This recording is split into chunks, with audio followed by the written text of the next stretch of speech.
best regards from Ingolstadt. I have heard that you entered the Kamel GT Championship this year in the good old GTO car, so I wish you best of luck and a lot of success.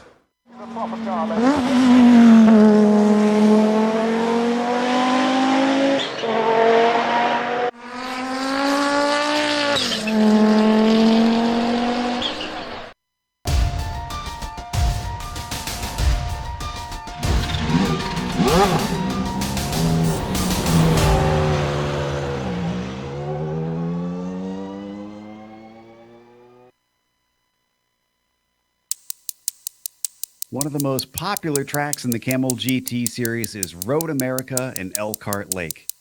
Being a track these cars raced at in real life is a bonus, but the real appeal is the combination of high speeds, plenty of opportunities to pass, and a few dangerously fast corners sprinkled in. The action is almost always intense and thrilling when we visit this place. We'll see if we get another classic today as we get ready to watch round 10 of the iRacing Kamel GT series, and you'll see it all live here on the global SimRacing channel. Hi, I'm Joe Peak, and with me in the booth is Adam Lindgren. Behind the scenes is our director, Sean Crackers Ambrose, and he's using cameras provided by Dougie Beard. A glance at the track map of Road America doesn't make it look like anything special. The real beauty is revealed when you get down to the track itself. So why don't we zoom in and take a quick walk around?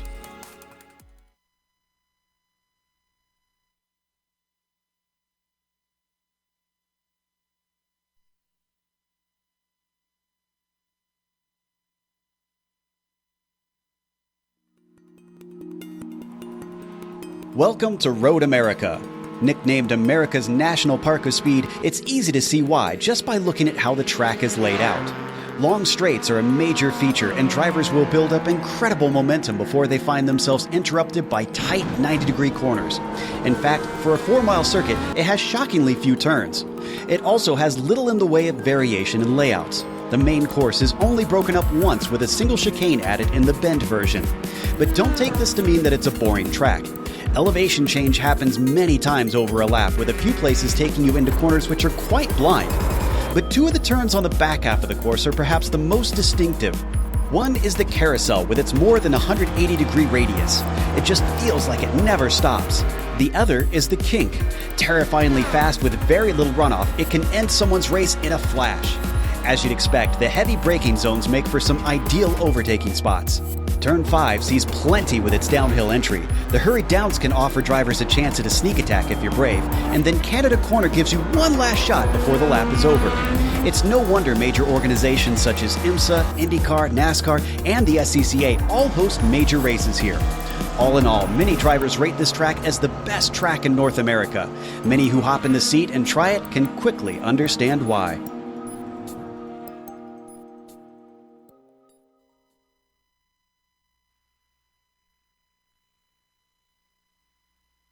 Well, as you can see, we aren't going to be exploring new galaxies with this place. It's pretty familiar for most drivers. So, Adam, why don't you tell us a few of the stats about it and what it's like combining these cars in this track?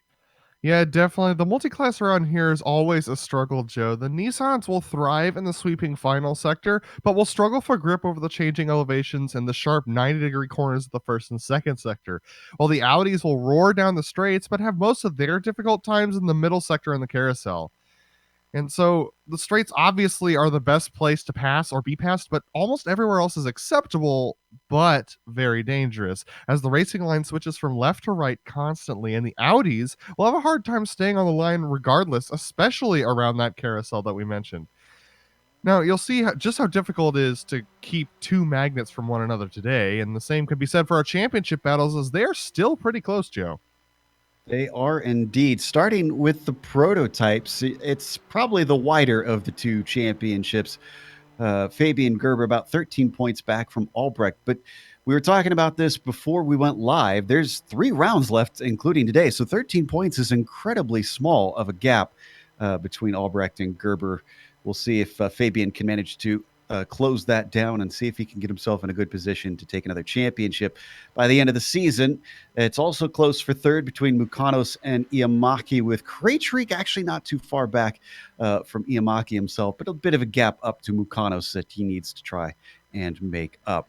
We also have the Audi Championship. That is the one I was really eyeing, Adam. That is incredibly close. Yeah, it's pretty much anyone else's game. Now, after the craziness of last week, Yoni Hagner and Reed Miller losing a couple of spots here, but Phil Lake retaining that lead, but only 1 point over Yoni Hagner right now, with Reed Miller falling to third. Jamie Hall, on the other hand, is going to retain fourth, 13 points back. Now, Jamie's 13 points back, whereas the Nissan GTP's, the battle between first and second's 13 points back. So you can see just how tight it is up here for the GTO battle, Joe. Yeah, I think this should give us some great excitement all the way down to the last round of the season, because I have a hard time seeing anybody managing to clinch it before then. Now, let's look at a special championship we've been running this season. This is the Milk Zoo GTO Championship. This is just Italian drivers that are racing in this one. And it is Franco Scurry up at the top. This is about the widest championship we've got among them. And it's been a lot closer for much of the season, to be honest. Remigio De Pasco about 25 points back. And then you can see it's a little bit smaller increments from there on down. De Filippi, Sarcia de Ocono, and Leo Cotta still pretty well bunched together within the top 5. Again, that is all Italian drivers that are competing in this. And a big thanks to Milk Zoo for sponsoring that championship this season. Now, in case we have drivers who have never watched before, why don't you fill us in on the race details for today? Because a little bit different format today here, Adam. Yeah, this is their endurance format. So this is round 10 of 12 for them. This is a 60-minute race, so that means there will be one pit stop for everybody. And there are open setups in this series, so you can set the car up however you like it or don't like it, depending. But you do not get a fast repair, and that is because this is an official series. But there's also no incident limit, so you can go off track as many times as you like, providing that your car can handle the damage that you get from it, or providing that you can just hang on to the car, because off track here is all grass, Joe. Yeah, and there's some really fast places like the Kink that it can go south in a hurry.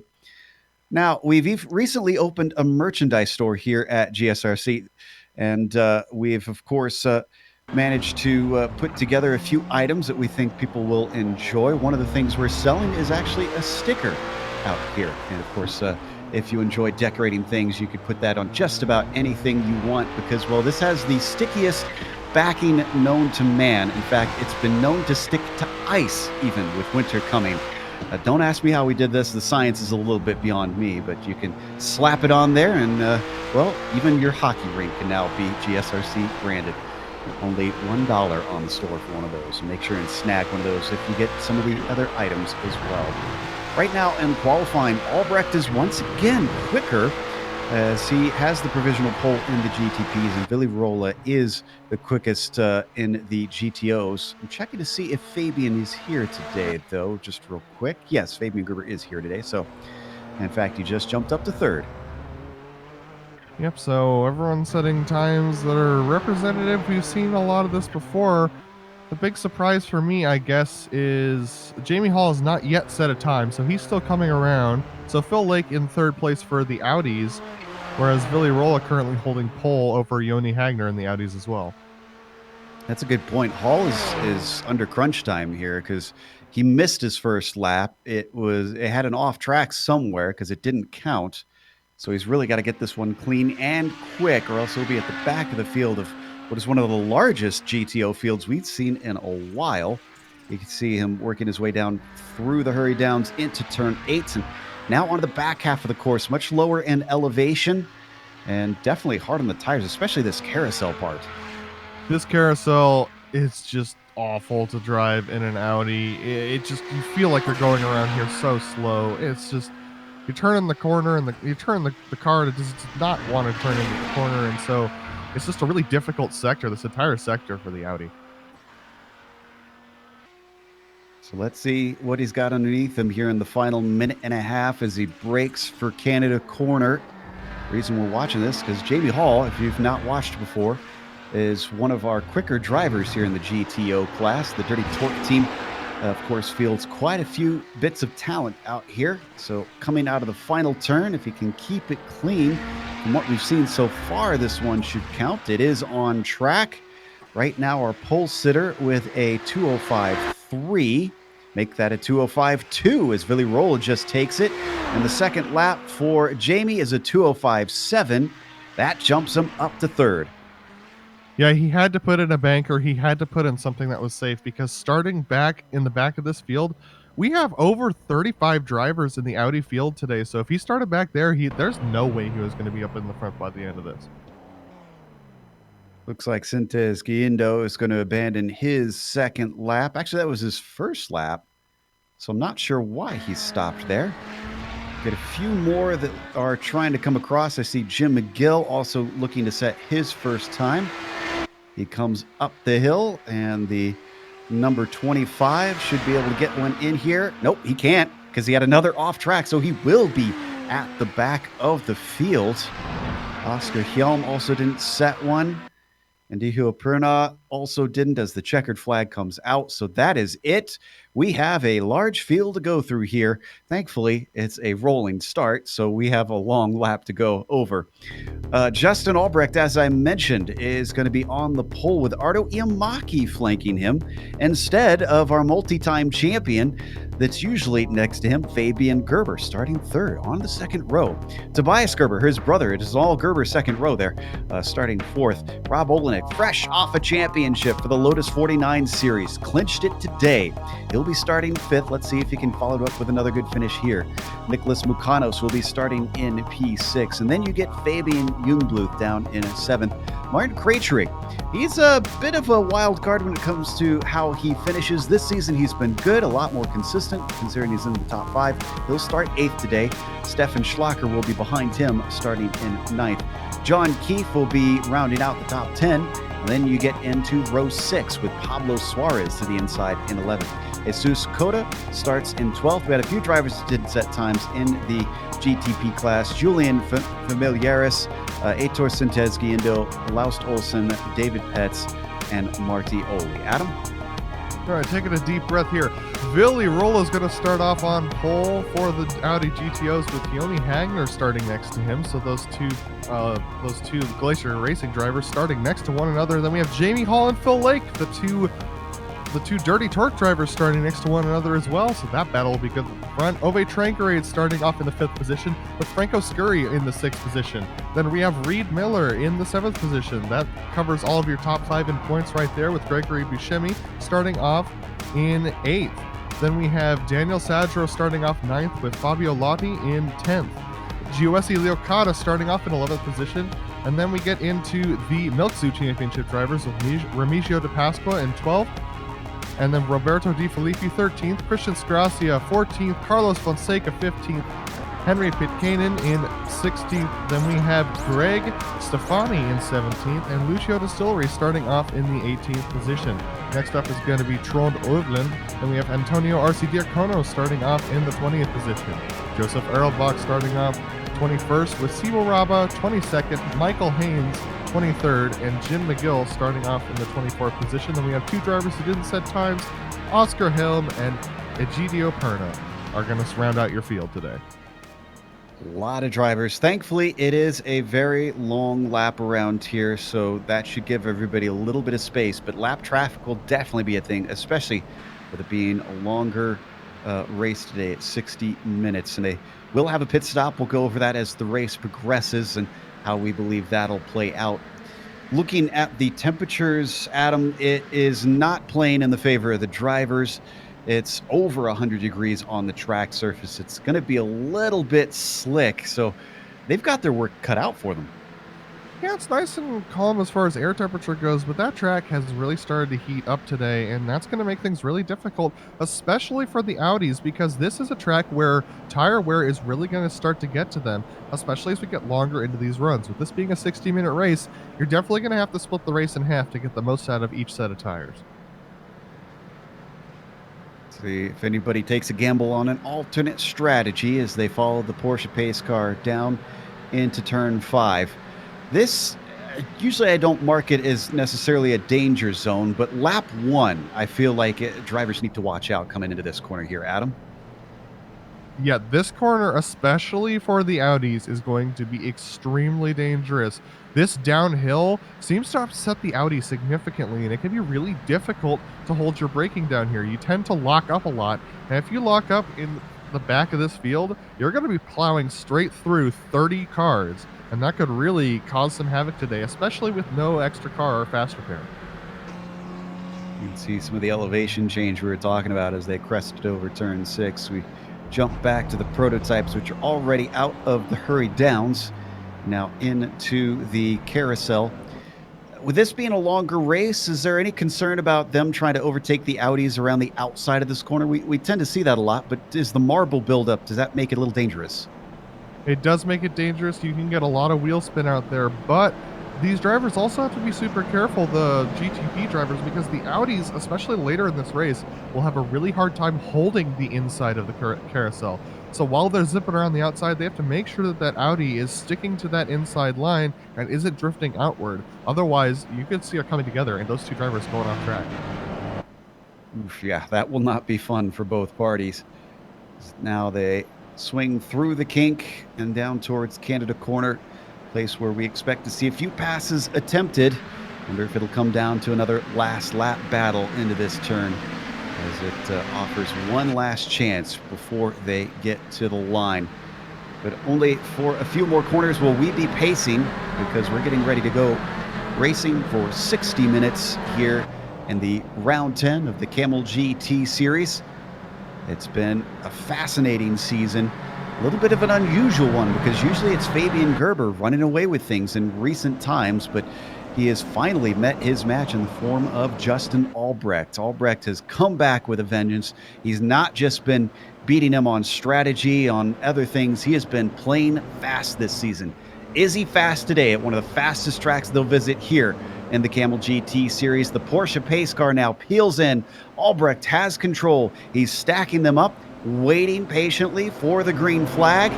Now he accelerates away. Up the hill they go for round 10, and that's a horrible start for the outside with Ardo Iamaki, as Fabian Gerber already to the inside, plunging towards turn 1. Can he complete the pass with him having the desired line? He is clean into there and clean off. Everybody behind looks good in the GTPs. Let's go to the Audis. The Audi's draft is significant around here. Everyone's just bunched up too wide around this entire track. I wouldn't be surprised if we saw somebody go off here in the first quarter, but no, everyone playing it very safe, very tidy. But look at this battle for the lead. Yoni Heiner and Jamie Hall duking it out up there, but look at that. Jamie Hall getting a bad exit, so Phil Lake's going to get on the inside of Jamie. But look at this draft effect down the straight. It's going to get nuts. I'm watching to check to see if the GTPs get through turn 5 clean, and they do. Oh, we had a wreck. Gregorio Buscemi went around in the back of the field of the GTOs, but stay here because we're going to see whether or not these GTOs can get through this corner correctly. Yes, they can. Well, that's unusual. Did they have a wreck on the straight, on the Moraine sweep? I saw someone in the background with some issues, but meanwhile, we've got a little bit of a stretch away from our leader in the prototypes. Justin Albrecht already 1.3 seconds over Fabian Gerber. He is making this look easy out there. There you can see the gap between himself and the rest of the field as they come through the kink for the first time and down into Canada Corner. Justin knows that he has to make time on Fabian, and Fabian's under a little bit of pressure here, so Justin's really free to just kind of skate away with this one. But look at the battle going on in the background. I believe that's with Stefan Schlacker on the inside. Olnick has gone up one position as well. He's into 4th since the start of the race. Actually, Laus Stolson and Marty Oli have gone around. Ooh, that was down into Canada Corner just as the Audis are coming up on them, and Oli is trying to get it going. We'll watch the replay in a little bit, and it looks like he's going to manage to stay out of the way of the Audis. Oh, on screen though, battle for second place. Iamaki on Gerber, down to the inside. Fabian able to carry the speed on that outside line. Breaks a little bit early. Could he go for the over-under? Almost gets overtaken by Rob Olenek in the process. So instead of re-attacking Iamaki, now he's got to go on the defense as Rob Olenek has got to run. Ardo Iamaki has been a really dangerous contender in these last 2 rounds. And look at this. Fabian Gerber might lose this position to Rob Olenek, but he's got the inside of the corner, and he's going to take it and force Rob to go wide.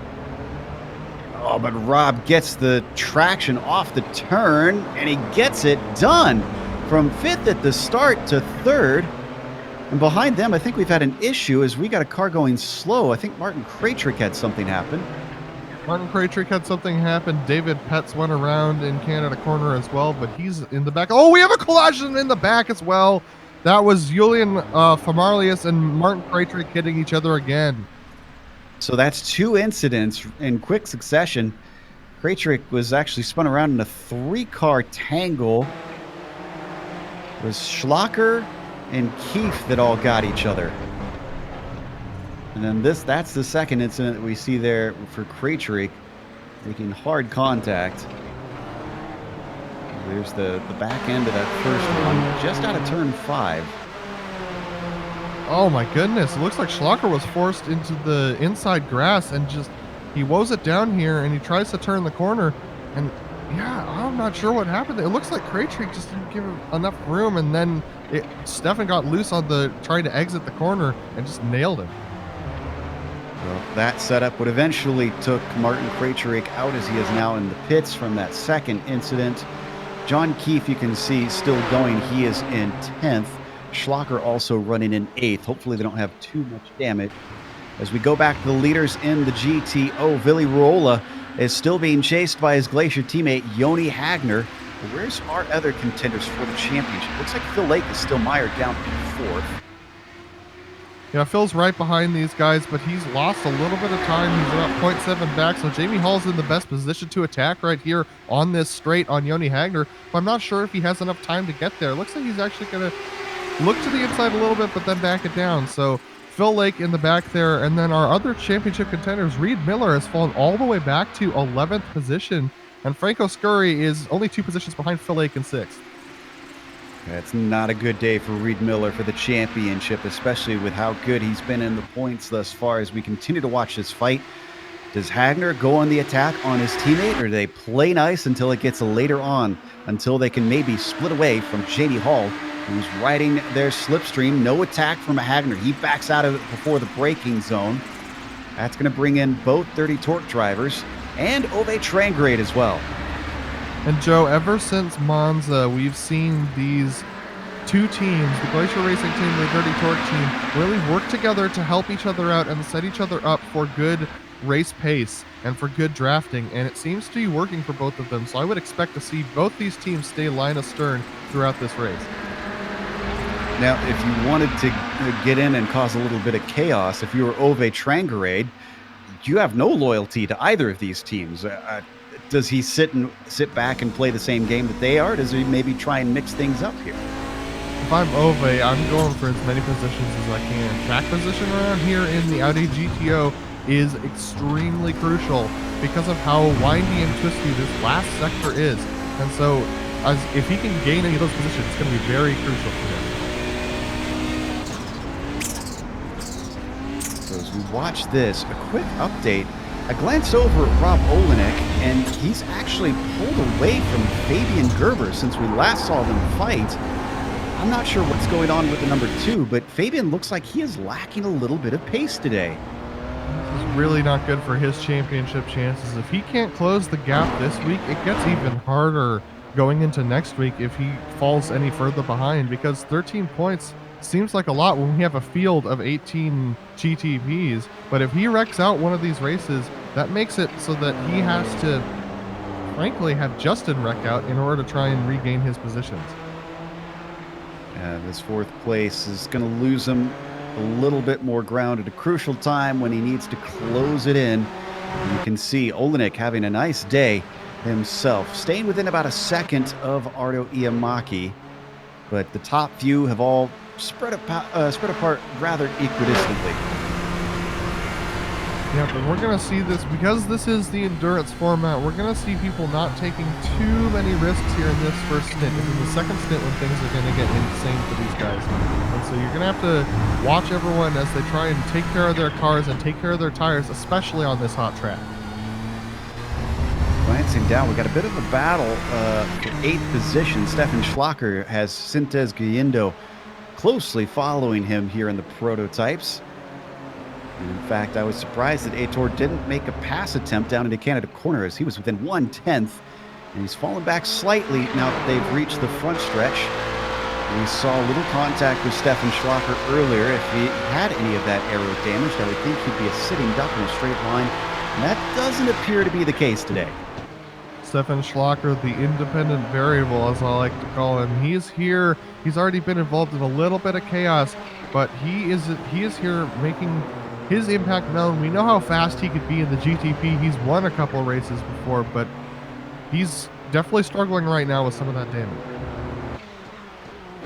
Yeah, Sintez Galindo staying right with him, and he's going to go for the inside. And a little half-hearted defense from Schlacker late, and that leaves the door open enough that they're going to go wheel-to-wheel through turn 5. This is where Schlacker had problems going wheel-to-wheel before, as he had contact last time. He's not giving up, though. Around the outside of both corners, this is going to switch to the inside of turn 7, but finally he has to give it up. And Stefan knew if he could get to the inside of turn 7, he would have that corner made and he'd be able to get a good exit off. But Aitor Sintes-Guindo being able to get just a little bit farther ahead of him, but now that puts Stefan Schlacker under the pressure of Pablo Lambrado Suarez behind him. Let's jump back to our leaders in the GTOs. We've still got the same line that we had before: Rolla, Hagner, Hall, and Lake.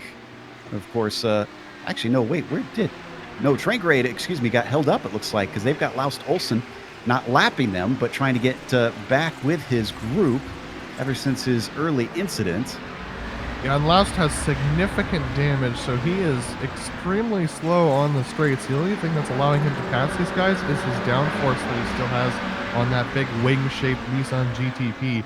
So as he gets up to this front battle, this is going to be what separates it.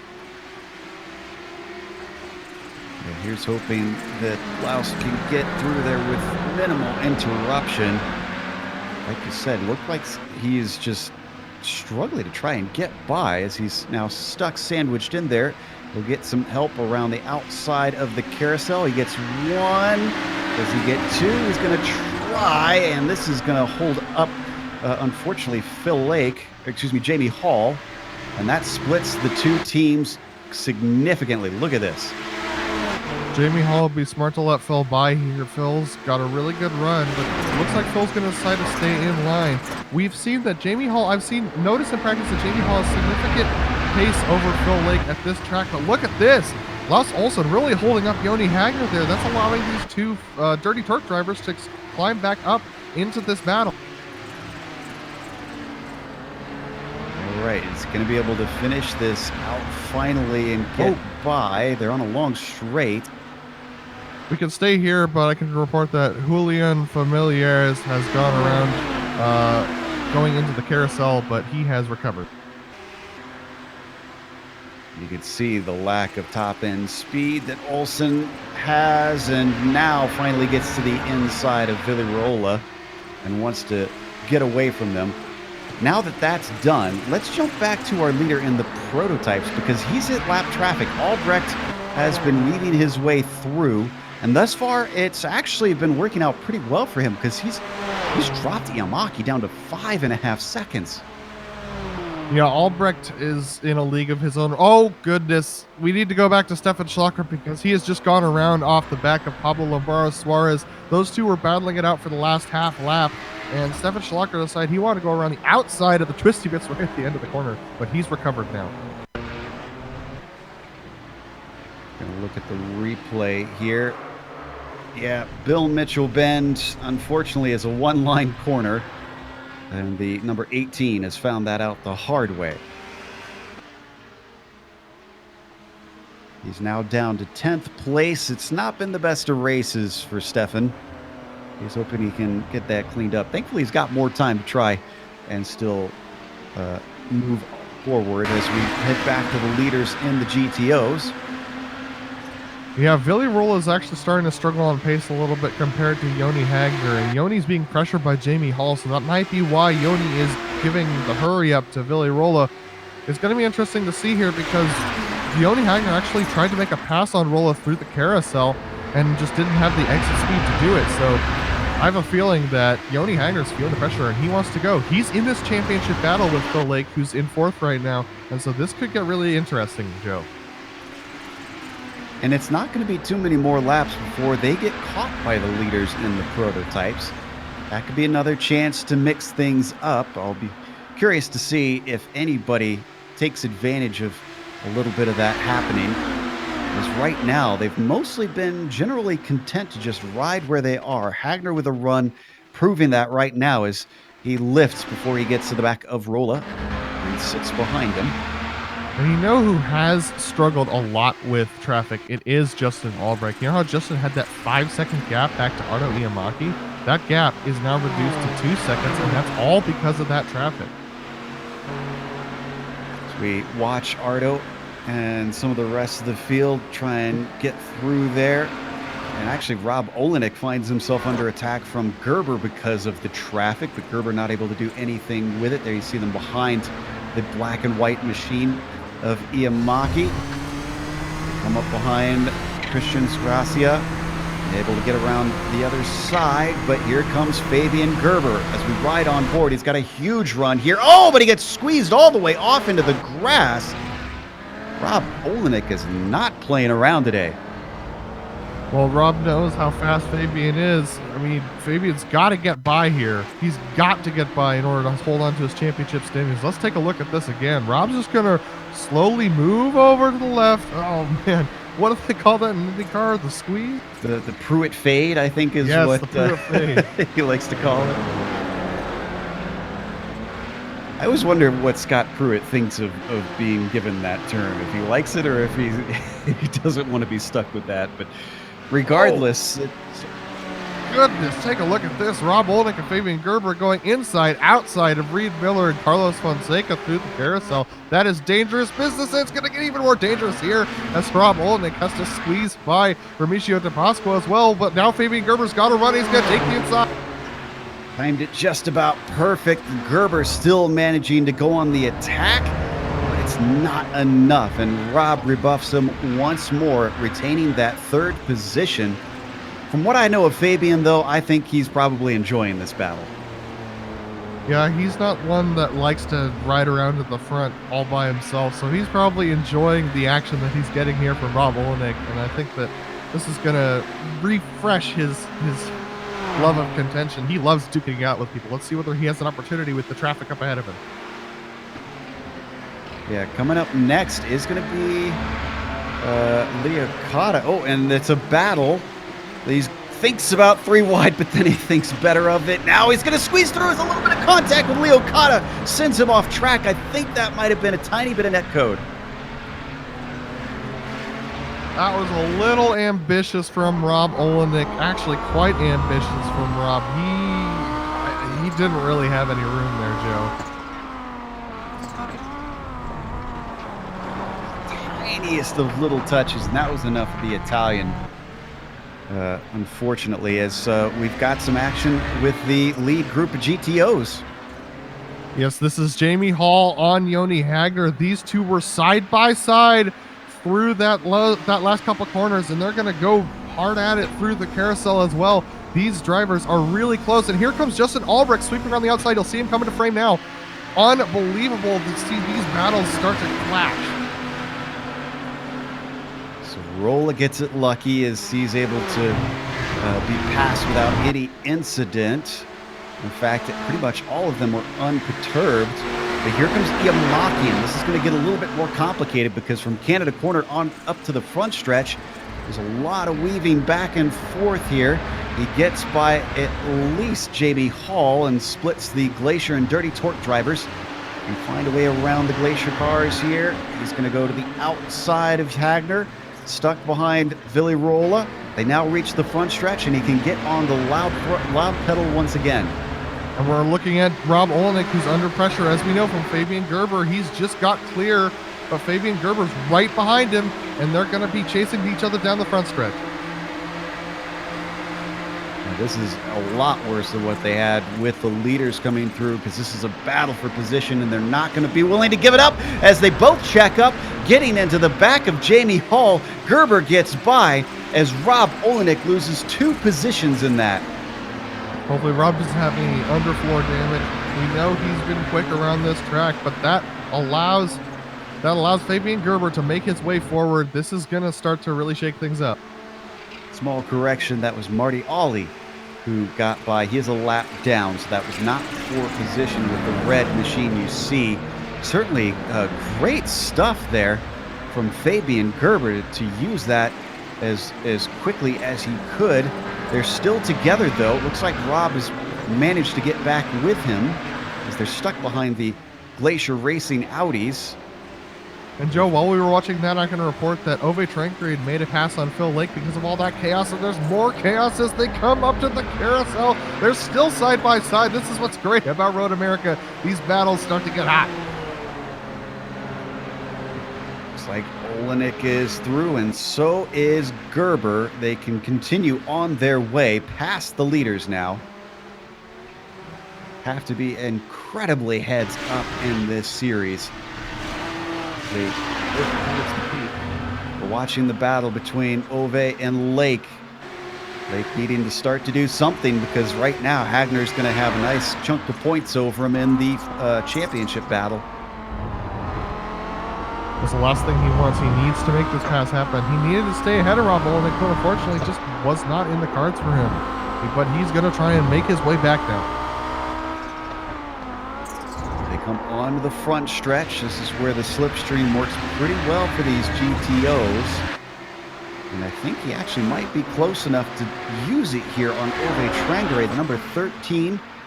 Is he going defensive? He's kind of holding a little bit off the racing line. Yep, look at him duck down to the inside a little bit, trying to cover him off. Comes back to the racing line now that he feels safe. Ove Trangrade stays in fourth, but I'm sure Phil Lake is going to be challenging him soon. Yep, and this has separated our battle between those Glacier Racing drivers and the Dirty Torque drivers, but Ove Trangrade, we know how quick he is. He has contended for wins multiple times in this series, but Phil Lake got a really good exit this time, and as they come to the bend, let's see whether he can make a pass. No need to go to it, but Olenek just overtook Gerber for third again as these two come down into turn 5 where that overtake just happened. Phil Lake down to the inside of Ove Trangrade, move him back up to fourth. And we've lost a couple of drivers today. I can report that Fabian Jungbluth and Aitor Sintez Guindo both got into GSRC Leucata. Oh, did we lose Franco Scurry? Our leader in the Milk Zoo Championship. Okay, something weird happened because he went off on the Moraine sweep. Must have been some sort of technical issue. We've seen those come up before with the Audis and with these drivers today. And so, unfortunately, I think, yeah, he's out of the session. So that's going to be a massive loss of points for him in that championship. Down in 11th in the GTO field are Antonio Arcidiacono and Roberto De Filippis, two of the drivers fighting for that Milk Zoo Championship, currently settling out 11th place. Yeah, this Milk Zoo Championship is now starting to get really interesting, especially because Franco Scurry is no longer here. So these Milk Zoo guys are going to start to get a little bit more urgent on their battles and their passes. Let's stick with this. Whoa, as Arcidiacono completely off course there coming out of the carousel. That allows De Filippis to gain a little ground. But yeah, let's stick with this. But I noticed as I glanced at the overtake between Olenek and Gerber, it almost looks like Gerber got some damage on the car because his straight line speed looks miserable. Yeah, something is wrong with his car. We know how fast Gerber is. He's got a good second and a half over Rob Olenek and Nick McConos most weekends. But he's got left front damage on that car now, and that's causing a problem because Nick McConos is right behind him now as well. So I think you're right. Fabian Gerber has some front end damage, and around here at Road America in these GTPs, that's going to kill you.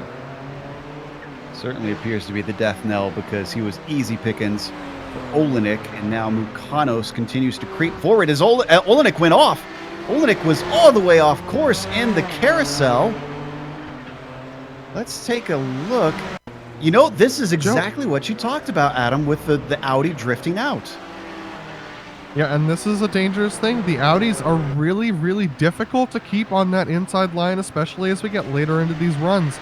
And so the Audis will tend to drift out a little bit. And if you're not expecting it in the GTP, it's going to send you off just like it did with Rob Olenek. But now he's going to have to battle with his old GTO contender back when the two of them raced GTOs last season, Nick McConos. All right, this is where we should see Fabian Gerber at his weakest as they put a lap on Laust Olsen. So the slipstream from the car ahead will help him out a little bit. Mukanos, though, not catching him like I expected. It's interesting to see the places where Fabian Gerber is weak because of that damage. It's not everywhere, but it does seem to be affecting him down this straight here in the sweep. This is where he got passed by Olenek last lap.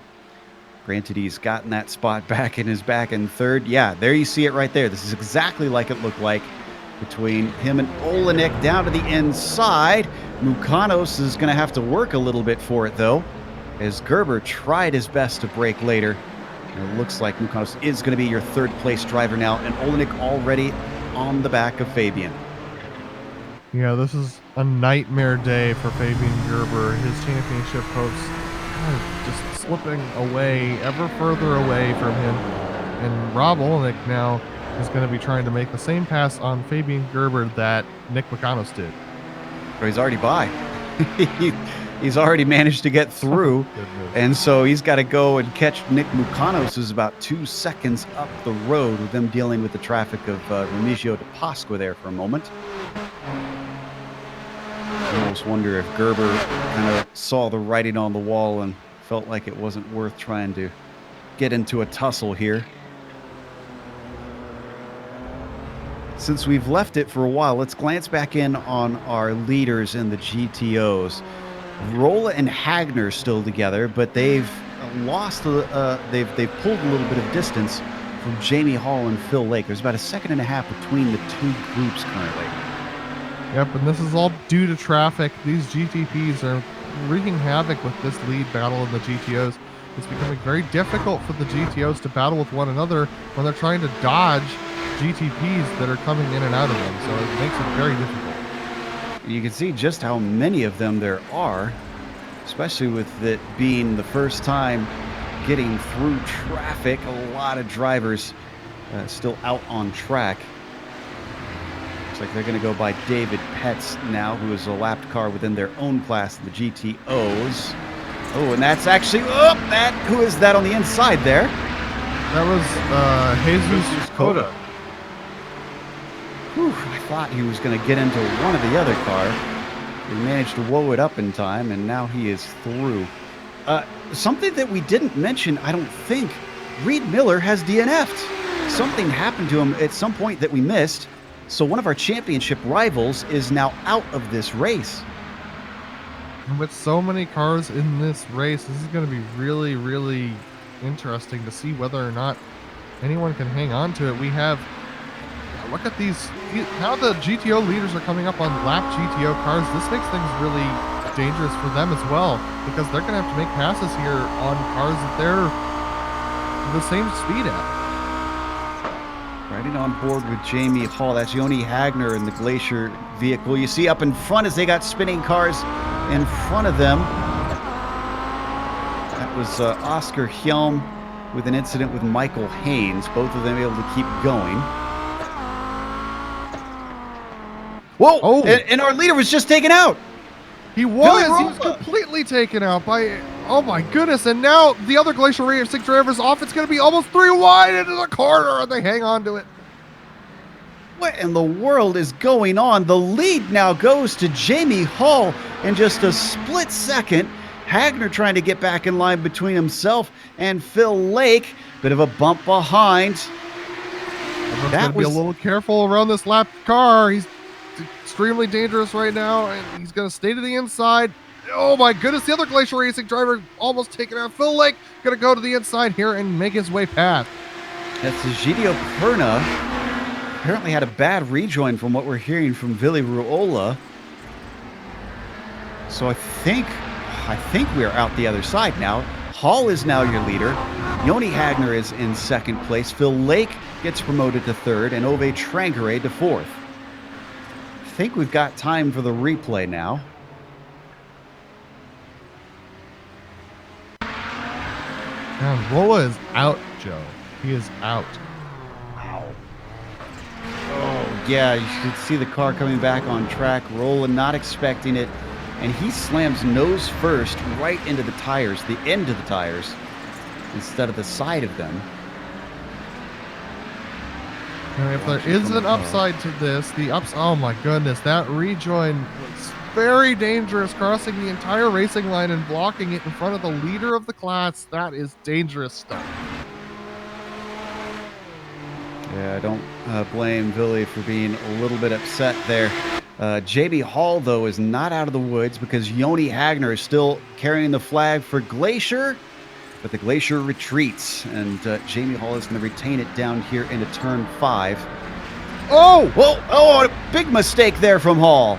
Misshift from Hall allows Phil Lake to get alongside and Joni Hagner to go past. Jamie Hall's going to allow Phil Lake to slip ahead, but that was a huge mistake from Jamie. On board with Hall, now looking up ahead at Phil Lake. Joni Hagner leading the way once again. And I still have half an eye on the dark horse in this. Ove Trangerade waiting patiently behind them all and watching the chaos unfold in front of him. He's got to be, rubbing his hands together and thinking, I could have a win here today. I have half an eye on pit lane. We have had our first takers on pit lane. Justin Albrecht, Fabian Gerber, and Rob Olnick have all come into the pits for their scheduled stops. We are halfway through this race. 30 minutes closing in a couple of seconds here.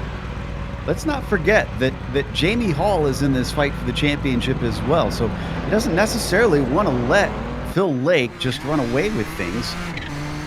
They obviously, even though they are teammates, they are still both fighting for personal pride out here. I'll be interested to see if any of the Audis take this chance for pit stops. They are not. They're going to stay out.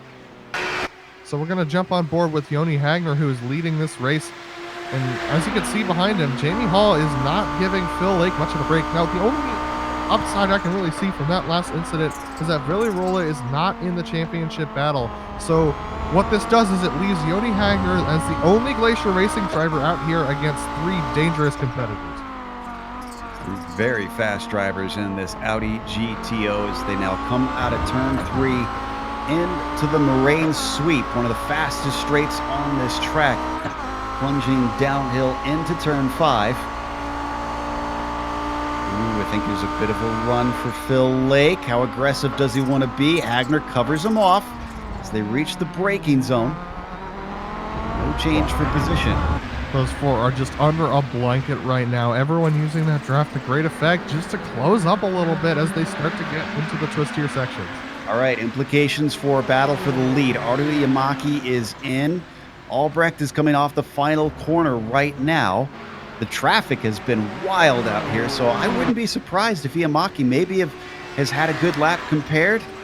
Could he get out in time? No, looks like the speed is on the side of Justin Albrecht. Yamaki only just now getting out. Yeah, Justin, he got held up a little bit by Pablo Lombardo Suarez, but not enough for it to affect him. And it looks like Yamaki's going to come out about 5 seconds behind. These are 2 highest pitters. The only other 2 who have taken a scheduled stop is Gerber and Olenek. I think John Keefe may have, but I'm not sure that his was scheduled. I think he actually had to get damage repaired. Jesus Cota is in as well as we go back to, as we're taking a look at Justin Albrecht right here, and he's still lapping really well, especially after that pit stop.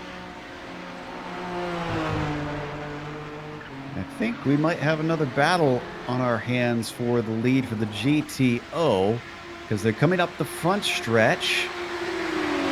I thought that Ove Trangerade would be close enough, but it looks like the draft that the cars ahead of him are getting are plenty for him to, or for them to keep from being under attack. Yeah, Ove's got halfway into this race. Go ahead. Ove's got a really tight setup, and it seems to me like that is implying that he's running the high downforce setup today, and it's not going to be reflected through visuals, but you can run high or low downforce, which puts a bigger wing on the car if you're on the high downforce, and that's affecting his straight line speed. Ove Trangerade is very quick through the tighter sectors, but it is affecting his straight line speed a little bit as they get accompanied by John Keefe in the background. Keep trying to put a lap on them. As he walks up to the back of the Norwegian out of turn 6. He's not fighting with anybody, so naturally it looks like John's going to stay patient.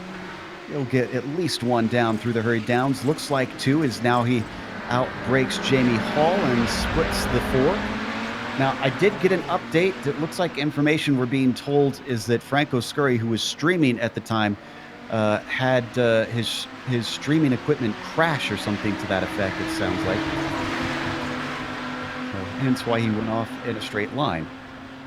But Fabian Gerber has taken his scheduled stop. He's just pulling out now. Sorry, Tobias Gerber has taken his scheduled stop and is pulling out now. Fabian Gerber took his earlier on and has rejoined in 7th.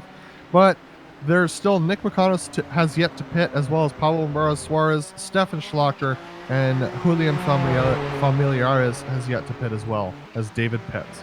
We did a glance at the nose of Gerber, though. I'm curious to see how much damage he was able to repair during his brief stop and see if it might help him at all. Oh, I think they may have replaced the front clip even. They may have, and that would be extremely helpful for Fabian. That puts him right back up there for the battle for the lead if he can regain his speed on those straights. Let's see, how far back is he from Justin Albrecht, though? I'm seeing, well, Albrecht's already pitted, and so is he. And it's about the same pit time, but he's 43 seconds. He's 22 seconds behind Justin. Oh, yep, you're right. It's because Justin's not our leader right now. So that would be quite a bit for him to regain. So we pop down to the battle for 5th place. Stefan Schlachter, who's still to make his stop, followed by Familiares. These two trying to sort out the top 5, at least before pit stops. They'll be slotted down the order once they come in. And Stefan is not going to look at pit road this time. He's going to stay out. Julian Familiares is right on his tail, and Stefan has a little bit of rear wing damage due to some of those incidents we saw earlier on in this race, and that makes him very susceptible to passes on the straights. So he has to do something desperate here. Is he going to defend? Yes. And that's going to keep Familiares behind him.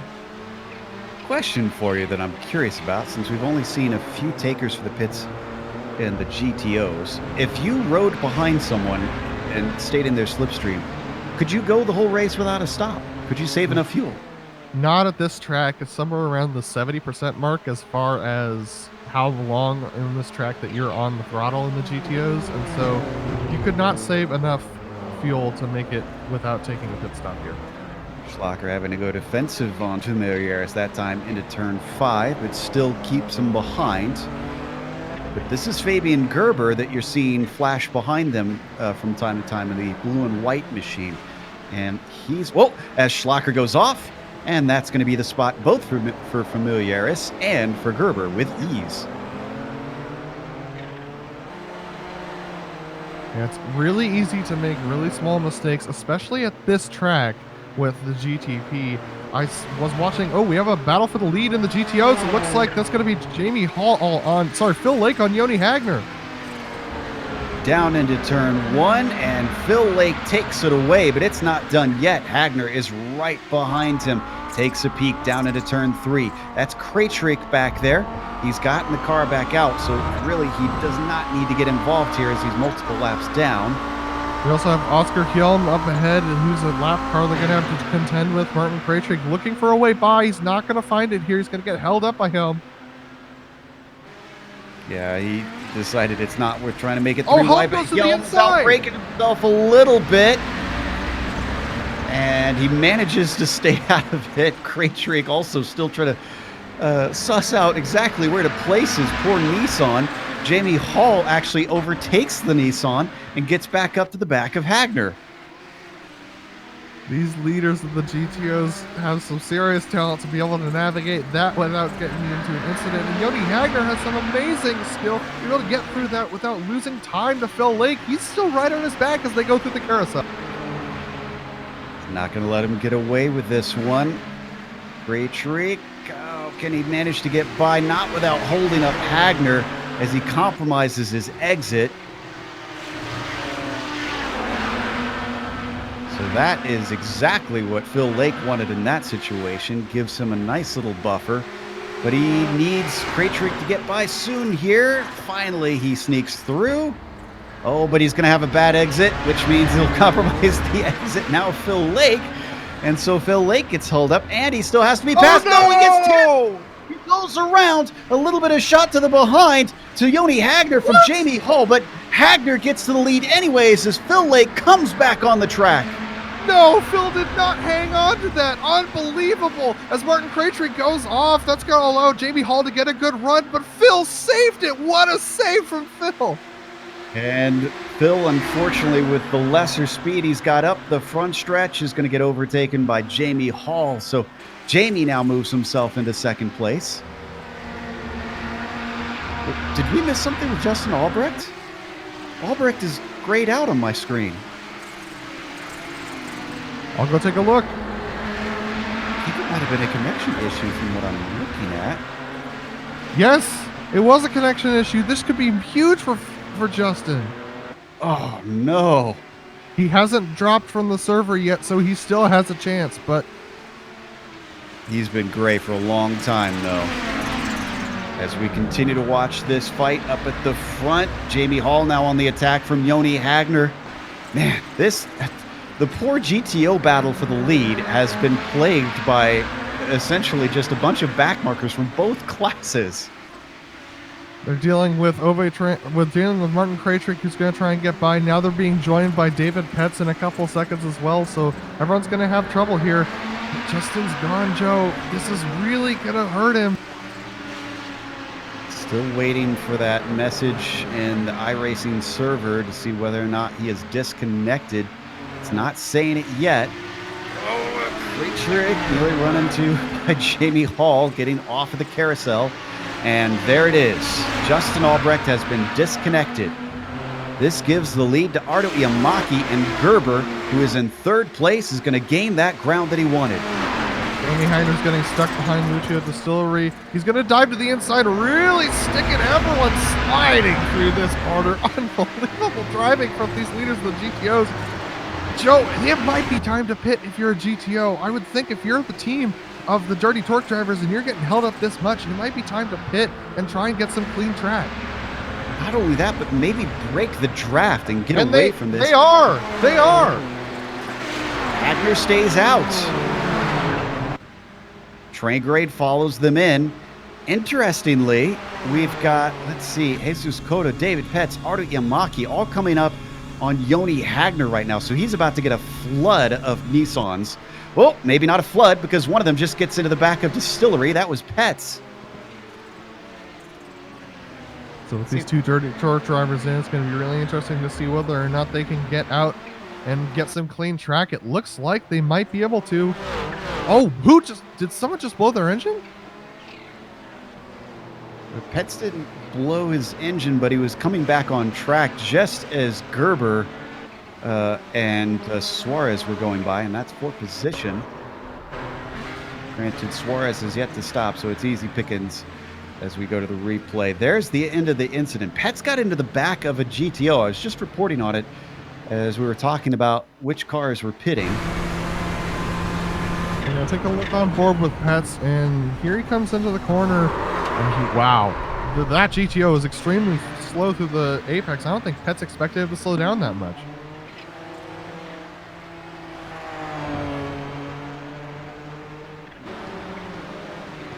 All right, so all of the pit stops starting to come out for the GTOs. Jamie Hall's been in, Phil Lake, Ove Trangarade, and Petz going around again. And we have another driver go. What? Trying to figure out. That's the number 37 of Oscar Helm.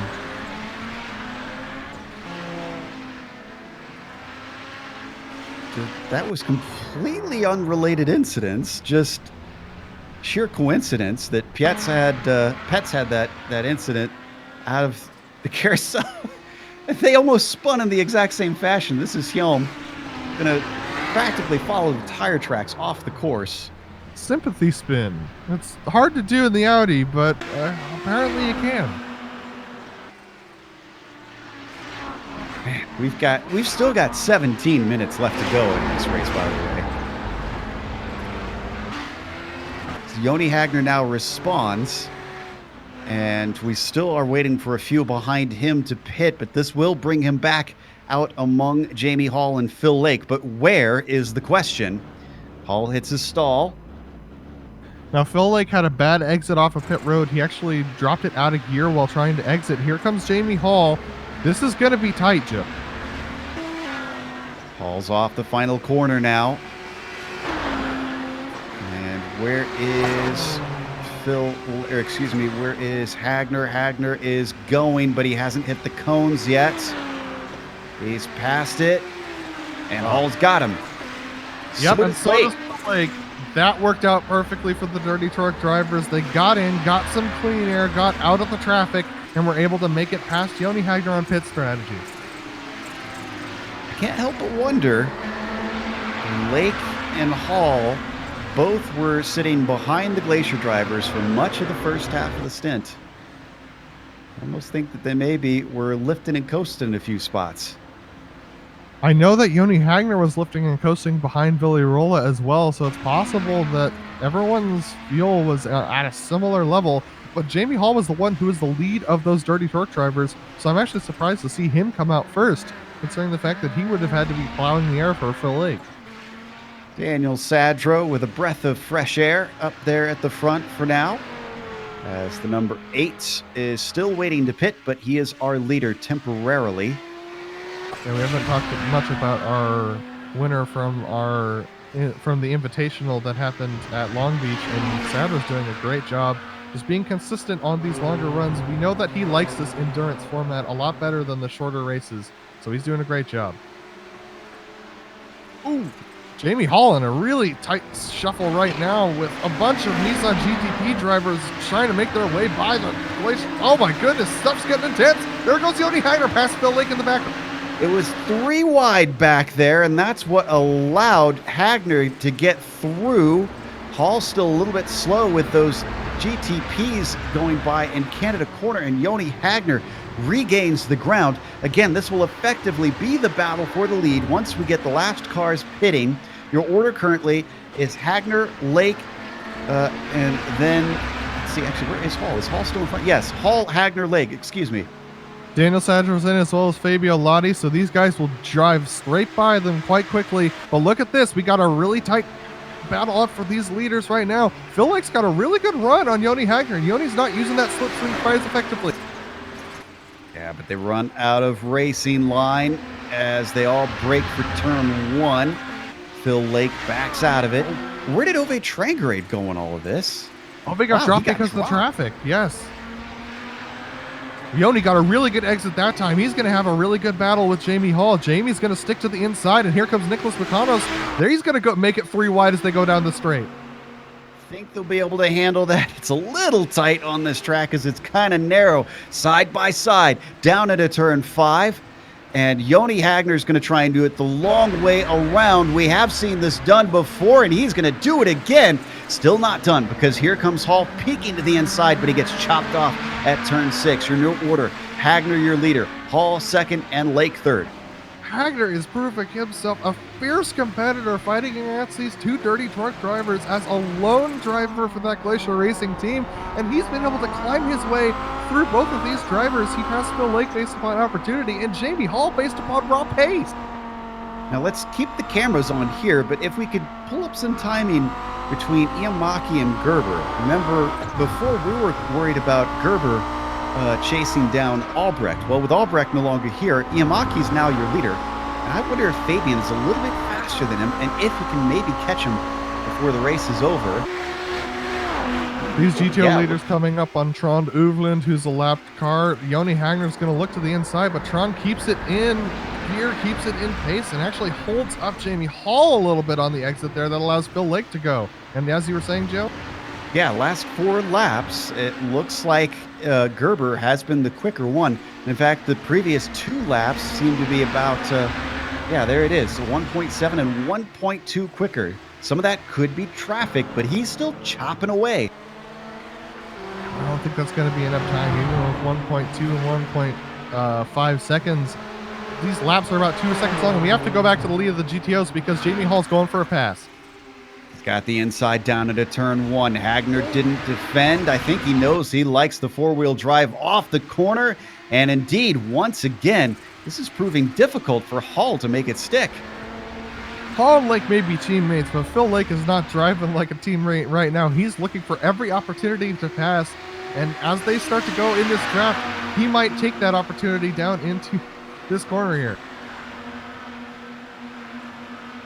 Looking to the inside, Jamie Hall all the way down to the inside is a little bit of a defense from Joni Hagner, but not enough of one to keep him out. Still, he is able to hold him back. Joni Hagner is making life incredibly difficult for Hall, who stays in second place out of turn 6. There is nothing separating these three. If you're just joining us, this is the battle for the lead after 50 minutes of racing here in the GTOs. It's really, really hard to hold off a pack of 2 behind you. It's like trying to hold off 2 cars that are teammates at Daytona going around the super speedway. That's how difficult it is to hold off 2 cars here in the Audi GTO, especially with the amount of draft that you have around this track. But Joni Hagner not caring about the X's, taking all the track he needs to stay ahead of these 2 dirty torque drivers.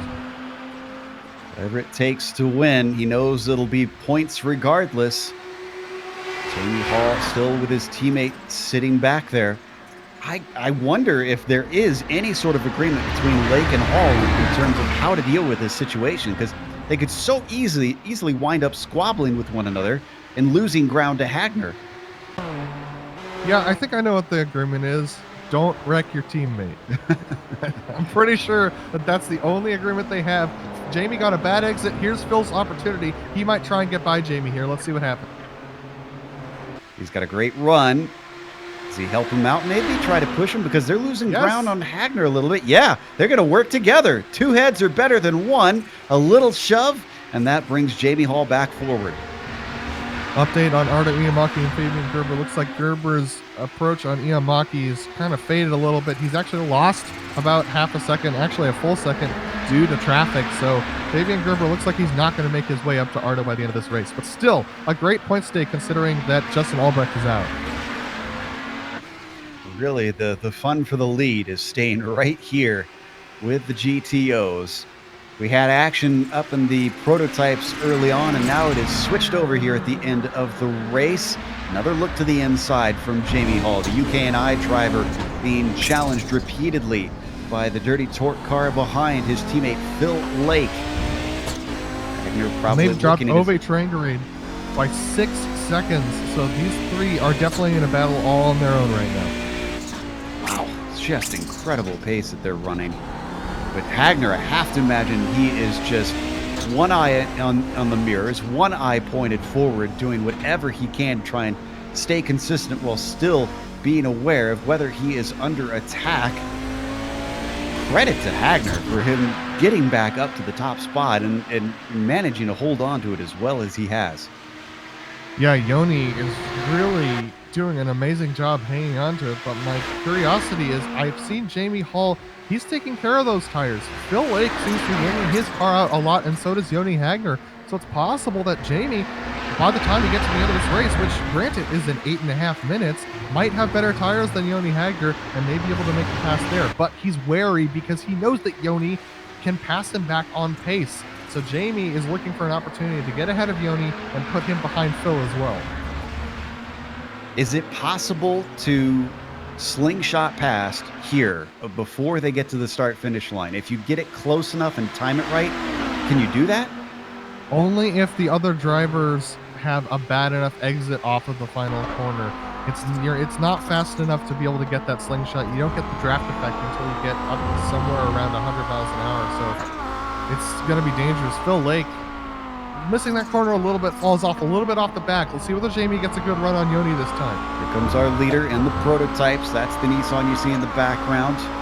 Iamaki given space as Phil Lake immediately pulls off to the right side to telegraph his moves.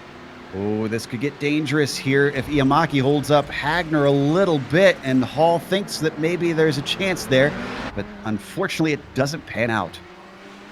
Phil Lake took every opportunity from those two drivers ahead of him, braking a little bit earlier and dove it back in there, closing that gap again. Phil Lake getting the most out of this Audi right now. Cannot believe they've stayed in these positions for the last few laps without changing at all. Now, if traffic comes back into it, that'll certainly throw a wrench amongst things. They do have Laus Olsen approaching from behind and Fabian Gerber a little bit back from there. So my concern is they're closing up on some GTO traffic, and my concern for Jamie Hall and Phil Lake, you got to make your pass right about now. I think on this next straight is when you want to try and make that pass, because once you get up to this lap traffic, things are going to start to get dicey for you. I think we've got 4 laps to go, I believe. 3 or 4, yes. It's going to be close. And it looks like we got a bit of a battle between 7th and 8th, Suarez and Mucanos. Nick had a good run down into turn 5, but it just wasn't quite there. And we actually do have to go back to the GTO leaders because they are right on top of one another. Jamie is going to be able to get by. Here comes Fabian Gerber. He's going to make it 3 wide. Phil Lake's going to come in behind Jamie and give him the bump again. Let's see whether Joni Hagner can outbrake him into the corner. Boxed in, Lake has nowhere to go behind the battling leaders. To the inside, Hagner, are we going to see a 3 wide for the lead? Lake, nope, is going to back out once more. Still side by side as they got a car off in front of them. That's Michael Haynes. Oh, it's going to squeeze him over. That actually checks up Jamie Hall, and now his teammates got the run once again. Is he going to be boxed in again? Yes, he is. He thinks about the 3 wide this time once more. He's going to have the outside of Joni Hagner, which is the spot we've seen Joni typically like to try and fend him off, but it doesn't matter which side you go on. Joni Hagner says no and shuts the door. Joni just sticking it on the apex, just planting his car there, not allowing Phil Lake to turn in. That gives him a good shot off the corner. Joni Hagner defending brilliantly right now. And that looks to be Rob Olenek coming through back into third. Oh, wow, he sneaks into a hole that barely fits a Nissan. And actually that allows Philip Lake to get to the outside of Joni Hagner as now they come around the carousel 2 wide in the Audis, almost looking 3 wide with Rob Olenek having to sit and wait for an opportunity.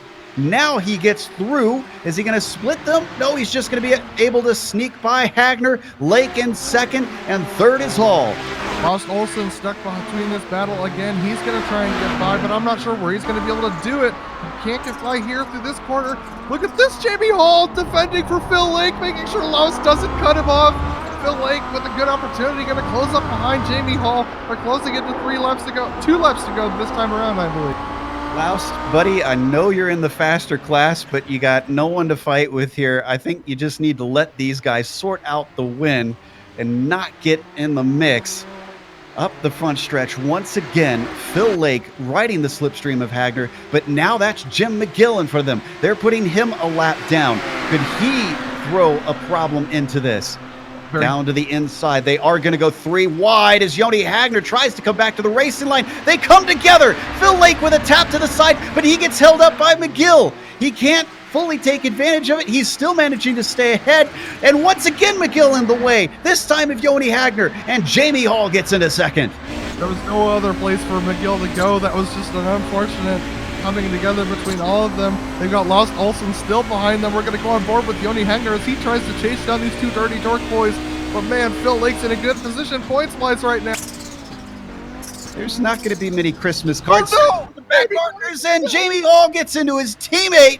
Phil Lake slides it through and holds on to the position. Joni Hagner says, thank you very much. Give me that second place back. And Hall says no. He's going to fight him for it as they go 2 wide through turn 7. Hall to the outside, Hagner to the inside. It switches back down into turn 8. Hall, without the momentum, has to come back to the racing line, and Hagner does get second. Hagner just stayed in the middle of that track, not moving over to the racing line halfway down that straightaway. Here comes Laus Olsen around the outside. Joni's going to be able to keep it tucked in, but is this going to hold up Phil Lake on the exit? A little bit, but oh no! And he gets into Olsen, who spins in front of him. Did that slow him up enough? I think Lake's okay. Wow. Yeah, we have to take a look at this. Take a look at this. Phil Lake is just going around the corner. Lars Olsen makes it by, but clips the grass and spins out in front of him, and Phil Lake clips him on the rear wing. Hopefully that didn't damage his engine, because that could be disastrous on this front straight that they're about to come to. Watching from on board. Oh my gosh. Lake has got to have his heart in his throat after that. Just wanting to see that checkered flag desperately, hoping this thing is over, because this has just been chaos. Well, I mean, if Phil Lake doesn't have bad luck, he doesn't have luck at all, to be honest, and so he's just gritting it out with he's just gritting his teeth and just putting his foot down and trying to drive this GTO as best he knows how. He's unbelievable. We're going to take a look at Iamaki here, our leader. He's 10 seconds ahead of Fabian Gerber. Fabian still not able to close that gap. Gonna get the white flag next time by. We'll go to him a little bit later, as Finn has got well control of this field. Back to the battle for the lead. Another little look from Hagner and a look from Jamie Hall. Both in deep, all three in deep. They all get into one another, and it is Hagner who comes out the worst as he hits the wall. It all came to a head finally, and both of the Glacier drivers have had an ignominious finish. I have no words for this, to be honest. It looked to me like Yoni got into Phil, and then Jamie it looked like he might have let off the brakes a little bit and got into Yoni as well. Yes, he did. He did. If you look at those rear brake lights, he lets off a little bit. Interesting. It almost did look like Lake was losing it a little bit up in the lead too, and that maybe is what caused the tip from Hagner. It was hard to tell from that angle, but we've come back live, and regardless, the result is that Lake is our leader. And Iamaki is now on the final lap of the race with a 10.7 second lead. He put it on the front row. All those around him have had horrible luck, have had bad races, and he's going to reap the results. As long as he makes it around this lap clean, which he's probably just coasting it at this stage. He's got 10 seconds over Fabian Gerber. This is going to be a great win for Iamaki. We saw how strong he was last week, but also for Fabian Gerber, really, really good for him as well. White flag for our leaders in the GTOs. And it's still going to be a fight for the win over there. As you can see, Lake trying to hold off Hall.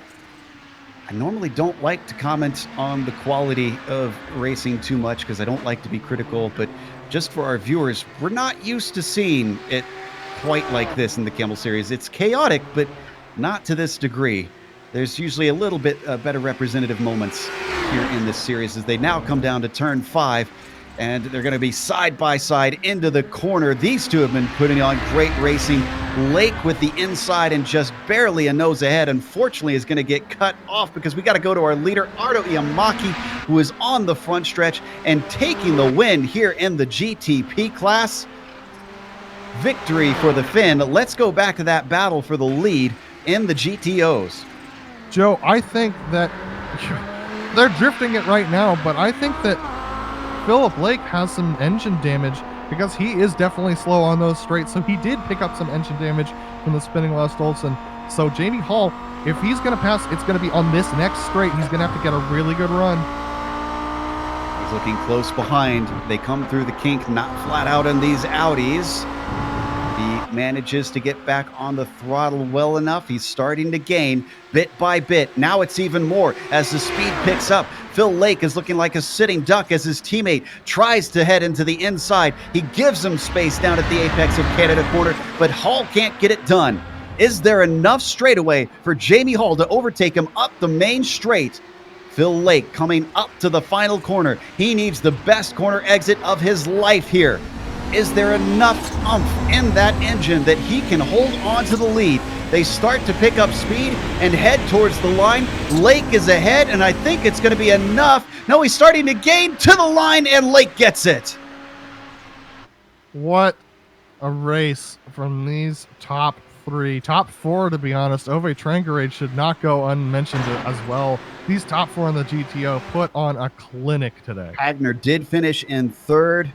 How about Sadro with a very quiet 5th? Probably the only driver that had a quiet race all day long. Number 8, not a bad day for him. Olenek with 3rd to round out the podium in the prototypes. Tobias Gerber getting a 4th there. How about Stefan Schlacker, after all was said and done, with the top 5 of all things? Well, with all the chaos going on, you just keep your nose clean and you can come home with a good result around here. That certainly seems to be the ethos today, but we're going to take a break. We're going to collect ourselves, try to sort this whole thing out. We'll come back with the official results as well as driver interviews.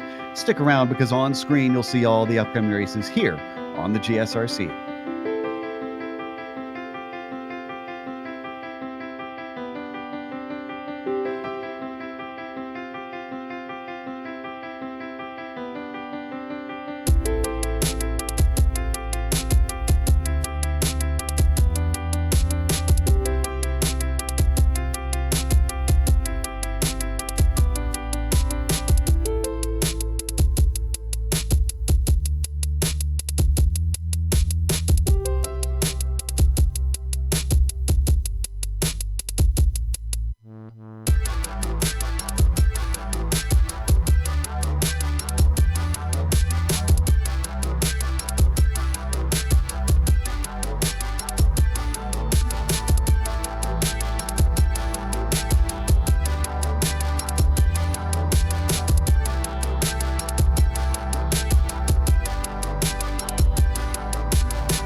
Welcome back to Road America, an incredible race. We asked if we'd get a classic, and well, I'd say this one qualifies. But in the end, up at the top of the prototypes, a surprise win for Ardo Iamaki. He wasn't nearly as fast as our pole sitter, but internet connection problems for Justin Albrecht meant that it was handed over to the number 4 Finnish driver. Fabian Gerber, who still didn't get the win, but will get a lot of points over his championship rival, will take 2nd place, with Rob Olenek being promoted to 3rd after all that. Tobias Gerber, another one with something of a quiet race. We didn't see a whole lot of him, and he managed to get 4th place, with Stefan Schlacker climbing back through the field after early issues and getting a top 5. John Keefe as well. He was part of those problems with Stefan Schlacker and wound up going from 10th to 6th. Then you get Nick Mukanos with a 7th place finish down there. Pablo Suarez was in 8th. Last car on the lead lap. Jesus Cota, a lap down, finished in 9th. Then you get to cars that had problems and the GTPs. Laust Olsen, Martin Krejcik, Julian Familiaris, Justin Albrecht, Martin Oli, Aitor Sintez Guindo, and Fabian Jungluth were either many laps down or DNFs today, Adam. Philip Lake coming home with a hard-fought victory after dealing with a lot of intense traffic and a really strong battle from Joni Hagner and Jamie Hall. Jamie Hall coming home in probably what will become a contentious 2nd place, with Joni Hagner coming home in 3rd after this. Ove Trangerade is going to come home in 4th after not being able to catch those guys after the pit stop. And Daniel Sadro, a nice quiet day for him, comes home in 5th place, with Fabio Lotti coming home in 6th, also a quiet day for him. Carlos Fonseca is going to come home in 7th, with Christian Sgracia coming home in 8th position. Remigio De Pasco coming home in 9th position, and Antonio Arcidiacono in 10th. Roberto Di Filippi coming home in 11th position. Then Josef Erlbach coming home in 12th, with Jim McGill in 13th position. Then we have Trond Olven, Greg Stefani, Franco Scurry, Michael Haynes, Egidio Perna, and Oscar Helm, as well as Henry Pitkanen coming home in 20th position. Then we have our drivers who really struggled today. We have Lucio Distillery, Phil Rolla, Simo Raba, Reed Miller, Gioessi Lercata, and Gregorio Buscemi rounding out the field. Looks like we've got our winner in the GTO class ready to talk to us, Phil Lake, who certainly got a lot of camera time today. Phil, that was incredible to watch. What was it like from in the car with that 4-car fight for the lead? It got pretty intense at the end there. It was, for the most part, I was just, at least until the stop, I was just chilling at the back and fuel saving. We kind of wondered if you and your teammate were going to try that, since the Glacier guys were sort of punching the hole in the air. However, it started to come down towards the end, and Hagner was up ahead at one point. You two were behind him. How much were you two in communication, you and Hall? And was there any sort of agreement on trying to not fight too much so that you didn't lose Hagner? We weren't in a chat together. We never are for these camel races, at least not the Saturday ones. We are on Friday night. But we discussed yesterday that if we were together on track and one pitted, that we would pit at the same time. But other than that, we didn't have any kind of pre-decided strategy or anything like that. Jamie knows if we're in a battle first, second, and third like that I'm always going to want to stay in the fight with the first car and not get into a fight for second and third. So, I mean, he knows that. So I guess that's why we work together there. He almost didn't get this race either, this win, because at one point you had a Nissan run across your bow and slam into the wall. How hard into your throat was your heart at that moment? Yeah, I had a couple. I got tagged a couple of times into turn 5 and had a few scary moments there as well. Yeah, and it's always a bit nerve-wracking when the GTPs pass around the outside of the carousel, when it gets close to the end of the corner and we need to track out. So you need to kind of time tracking out to come in behind them. And as I was coming across, I saw him get loose, and I was just kind of hoping he'd keep spinning to the right. And then, yeah, like you say, he spun back across in front of the car. Luckily, I didn't really get any damage, I don't think. Yeah, it certainly seemed to work out in the end. So maybe that luck is finally turning around. Anybody you'd like to thank before we let you go? Just the Dirty Talk guys again. We've been practicing hard this week and paid off with a 1-2. All right, that was our winner in the GTO class, Phil Lake, here in round 10. Up next, we've got Fabian Gerber, second in today's race, talking to Adam. Yeah, Fabian, an excellent finish, but it seemed like early on you had some early damage. We never saw where you got that. Do you know where you got that damage, Fabian? Yes, I was looking after my tires, so I was going pretty slow because I didn't know, I was very sure that Justin had lower wing and maybe the others too, so they would get in trouble. And then I got overtaken by Arto and Rob, and then in traffic Rob was held up by an Audi and hit him, and I hit him, then I hit Rob, so that's where I got the damage. When you came into your pit stop, it seemed like you repaired that damage and you came back out very strong, climbing all the way back up to second. Were you aware that Justin Albrecht throughput? No, I didn't know. I just saw him. He had the same. He pitted in the same lap as I. So I saw him, and then all of a sudden I saw he's not. I'm third or whatever I was, fourth I think behind Pablo, and then I saw all of a sudden I was third. So I knew that something had happened, but I didn't know what. So how difficult was the traffic today? We saw a lot of very intense moments for everybody out there, including you. How hard was it to snake through this traffic? Yeah, that was very hard, and I picked up the stomach flu, so I didn't feel well anyway. But it was a really tough race, and the traffic was so hard at times, and I think I was behind the leaders from the Audi like many turns. I just didn't dare to go through because I thought they wouldn't see me, and sometimes I lost so much time. It was incredible, but I think as usual, it was the same for everyone. Sometimes you get a bit more lucky, sometimes a bit less. It's just the way it is in this series. But it's in the end, it's fun. Just have to stay out of trouble and try to make it to the finish, no matter what happens. Well, I'm sure the Audi leaders are very thankful, and we hope that you get better soon. And thanks for talking to us today, Fabian. Thank you very much. See you next week, guys. All right, that was Fabian Gerber, P2 in the GTPs. And we have Stefan Schlacker, who climbed his way back up to 5th after early troubles, talking to Joe. Yeah, Steph, we saw a couple spins early where you had a little bit of contact and you seemed to get away with it without too much damage. Then we didn't really look at you because there was so much action up front until the very end. How did you wind up in 5th place? Steph, do you got a copy? I think Steph's still fiddling with his microphone a little bit here. There we go. Now we got him. Hello. There we go. There's Steph.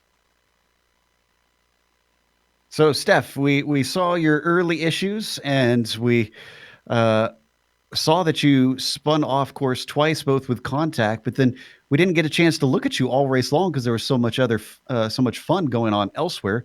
How did you wind up in 5th place? Honestly, I have no clue.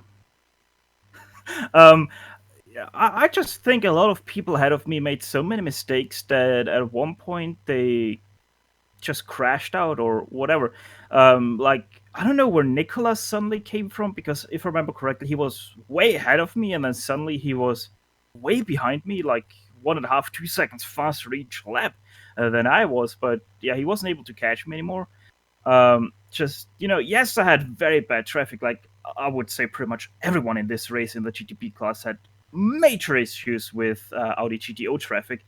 But, keeping your head cool, trying to stay in the race, and just being consistent lap after lap, I think that's what really got me up to the 5th place in the end. Well, the good news is at least it'll be consistent in that it's going to be another fast track next week going out to Spa. Do you think you'll be back again to give it another go? I really hate Spa. I think it's one of the most overrated tracks in the universe. So I will see how my condition for Kamel GT is in that race. But yeah, we will see how it is on next Saturday, if I will be racing or not.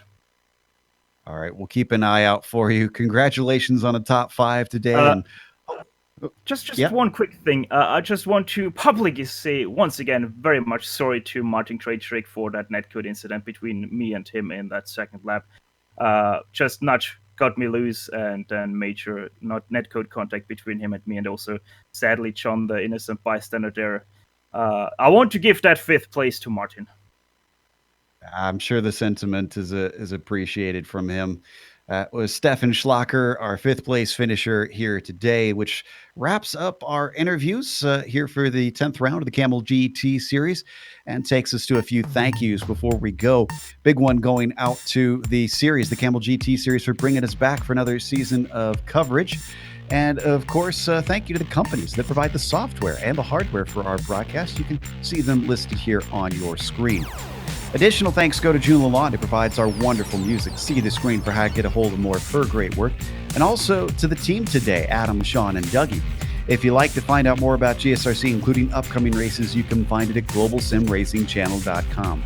Also, check us out on social media. Our Twitter is at GSR Channel, Facebook at Global Sim Racing Channel, and Instagram at GSRC_Graham. Don't forget our merchandise store. There's a link in the description below, or the YouTube description. Or if you want to type it out yourself, it's gsrc.storenv.com. The next race is going to be at Spa, as we mentioned. That'll be Saturday, November 23rd at noon Eastern. But we have upcoming races for other series listed on your screen, so make sure and check those out and then mark them down on your calendar. Until next time, race clean, race hard. We'll see you on the track.